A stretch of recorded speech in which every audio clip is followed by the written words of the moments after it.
புறப்படும் படையென போர்க்குரல் கேட்டது. பொங்கிய தோழர் உள்ளஞ்சிலிர்த்தது. கரிப்படை பரிப்படை காலாட்படையென செருத்திரங்காட்டிய திராவிடர் வழியில் சரித்திரங்காண தாவி எழுந்தார். தம்மை மறந்து புன்னகை பொழிந்தார்.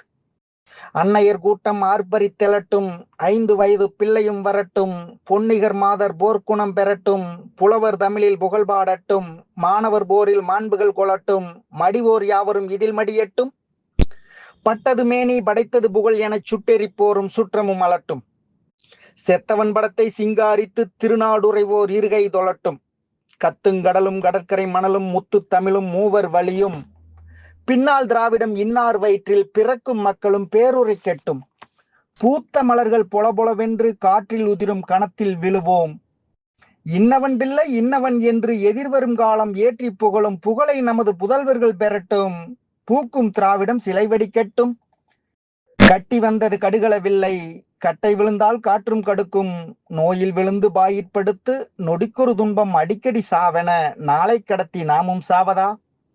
இந்தி போர் இது எம்மரும் அன்னை சிந்தும் கண்ணீர் தீர்த்திடும் போராம், சந்து சந்தாக சதைக்கூறாக தாக்கிய போதும் தளரா உள்ளம் கொண்டவர் வாரீர், இந்தி பேயை கொளுத்தும் போரில் குதித்திட வாரீர், தமிழன் பெற்ற தமிழர்கள் எல்லாம் தலை கொடுத்தேனும் தமிழினை காப்போம், இங்கு நம் மொழி எடுக்கும் இந்திக்கு பாடை கட்டி சங்கொடு பறை முழக்கி சட்டியில் கொள்ளி தூக்கி அங்குளம் எலும்பு கூட அகப்படாதொழிப்போம்.